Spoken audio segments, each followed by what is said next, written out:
Y ahora es momento de hablar con Federico Montero, director del Observatorio del Sur Global, para la columna del Panorama Internacional. Hola Fede, ¿cómo estás? Muy buenos ¿Qué días. tal? Buen día, ¿cómo están? Muy Bien. bien, contento Fede de poder tenerte. Para hablar, bueno, de la situación, hemos hablado la semana pasada acerca de todo lo que sucedía alrededor de las elecciones en Venezuela, ¿no? Ujú. Obviamente que aclarando un poquito también, Fede desde el lugar nos podía aclarar un poquito de la situación y de lo que estaba sucediendo. Y en esta ocasión, bueno, tenemos también, hubo noticias alrededor de la semana, qué Claro. pasaba con la Embajada Argentina, me imagino que es el foco, ¿no? En estos momentos, Fede, de lo que está sucediendo allí. Efectivamente, bueno, ha continuado lo que se ha transformado ya en una crisis institucional en el país, producto del no reconocimiento de los resultados por parte de la oposición, que Exacto. argumentan que ha habido un fraude. Bueno, no está claro las razones por lo que argumentan. Por el lado del gobierno se ha profundizado en relación a la explicación de un hackeo que habría sucedido sobre la página del Consejo Nacional Electoral, quien es el encargado de llevar adelante las elecciones.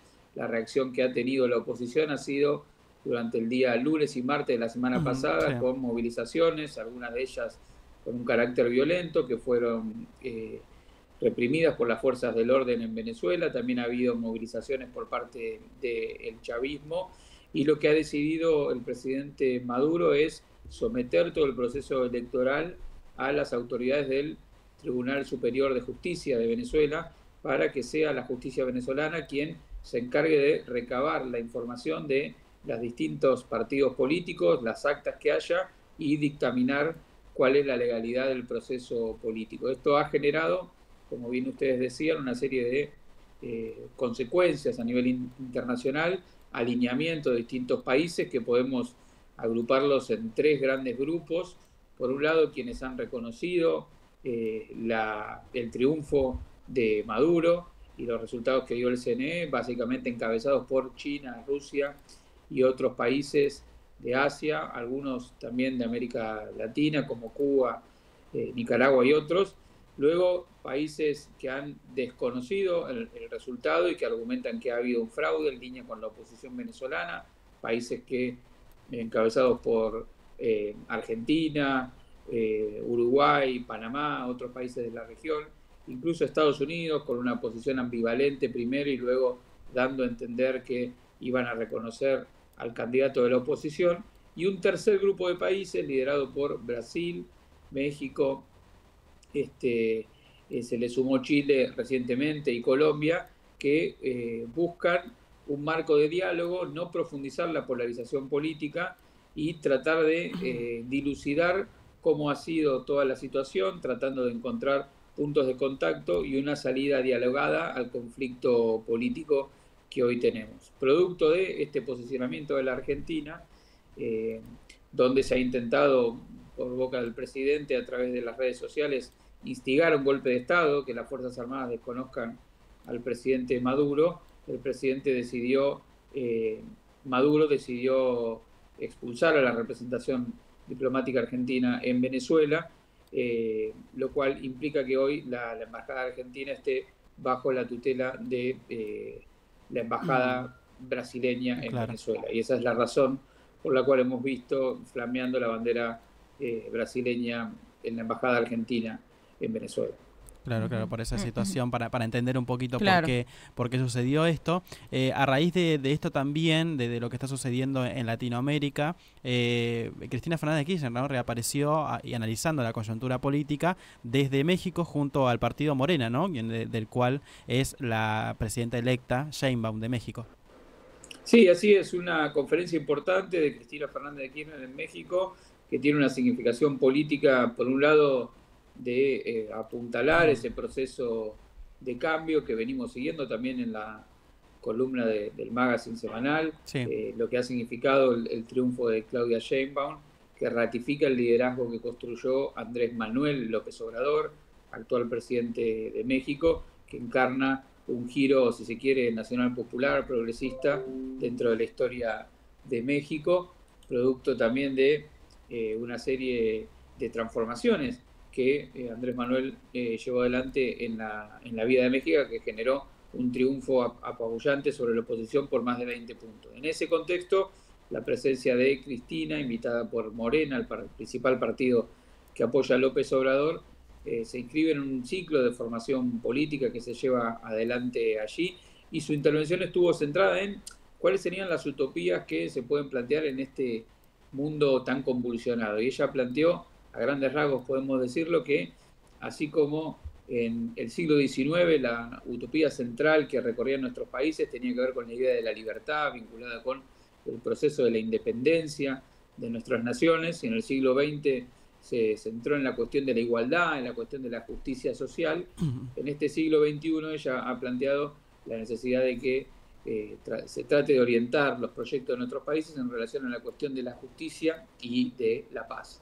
Y en ese marco desarrolló una perspectiva a nivel internacional sobre los conflictos que hoy acontecen en el mundo, el rol de estas extremas derechas, las redes sociales, bueno, una serie de elementos muy importantes, y también se refirió a la situación en Venezuela, destacando el impacto que ha tenido el bloqueo económico sobre ese país y alineándose, si se quiere, con la posición de Lula, Petro y Andrés Manuel López Obrador en relación a buscar el diálogo entre las partes en Venezuela, buscar una salida acordada a este conflicto institucional que desde el punto de vista de ella implicaría la posibilidad de respaldar el triunfo anunciado por Maduro por las famosas actas de resultado electoral. Yéndonos ahora a Europa y algo que está sucediendo, y hemos visto imágenes durante todo el fin de semana, Fede, de este brote xenófobo también, en contra también del islamismo que se expandió en el Reino Unido. Hemos visto muchas imágenes de enfrentamientos y también la palabra del primer ministro que salió en conferencia a aclarar la situación. Bueno, efectivamente, cuando Cristina se refería a esta cuestión de la paz, se refiere a una cuestión que no solamente es una cuestión de los estados, sino del modo en que la polarización social ocurre dentro de las sociedades en crisis, y en particular en Europa, con el surgimiento de estos movimientos nacionalistas conservadores o reaccionarios que encuentran en los inmigrantes asiáticos o africanos la razón o el chivo expiatorio de la crisis económica, que en realidad tiene su origen en las políticas neoliberales que hace años que se vienen implementando en Europa, en particular en Inglaterra.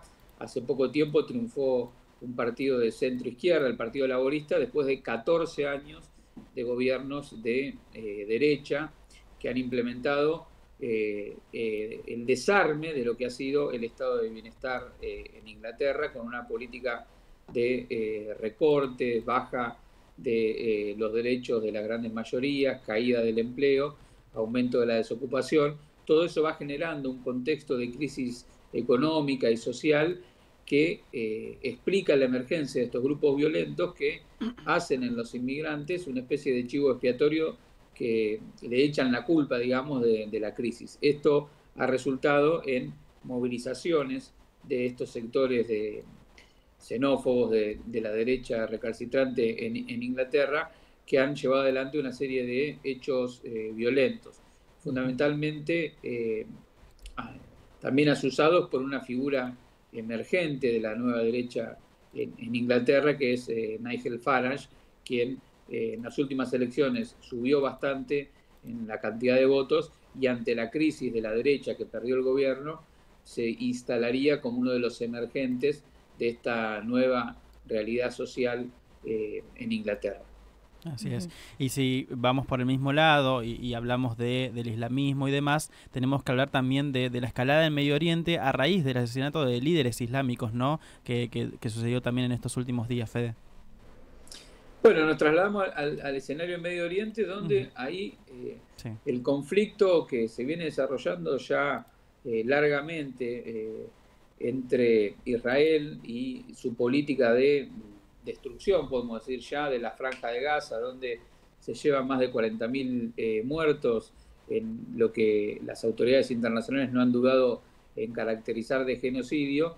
Israel lo que ha decidido es intentar escalar este conflicto para involucrar a un conjunto de actores a nivel regional. Hay un conflicto abierto en el en el norte de Israel, con la milicia de Hezbollah, que está muy asociada a Irán, otros conflictos vinculados con los hutíes que están en Yemen y en la salida al Mar Rojo, y en las últimas horas lo que se llevó adelante por parte de Israel es una serie de asesinatos selectivos a líderes de estas milicias armadas de corte islamita.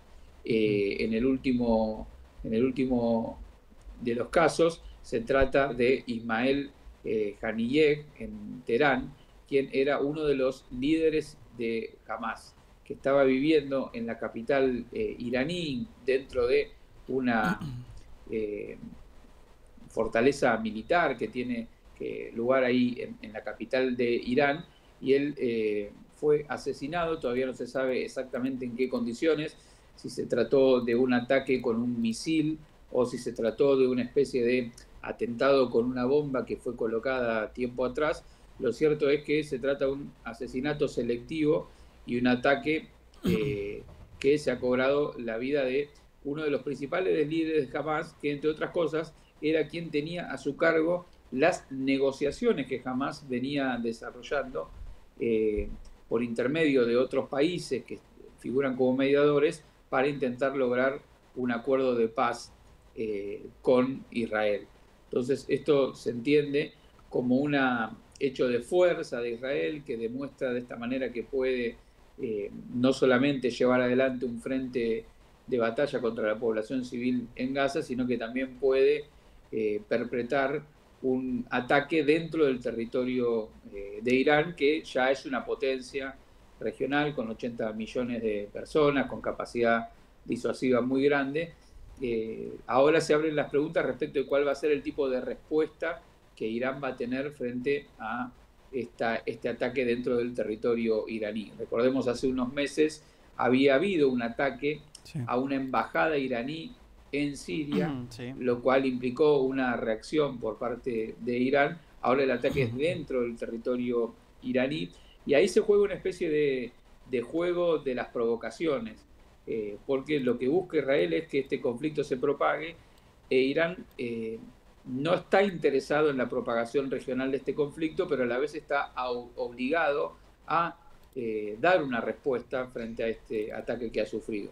Lo que probablemente suceda, aunque esta es una noticia en desarrollo, es que la respuesta sea, como fue la vez pasada, una respuesta que se avisa con tiempo y que se concentra en objetivos de tipo militar, y como sucedió la vez pasada, afortunadamente no se cobró ninguna vida. Hay que recordar que este ataque que acontece dentro del territorio iraní sucede también en las primeras semanas de un nuevo gobierno en Irán, que justamente había tenido un cambio en el signo político, donde había asumido un nuevo mandatario en Irán que tiene una perspectiva reformista, que buscaba más una apertura de mercado y alejarse un poco de las posturas más dogmáticas que tenía el presidente anterior.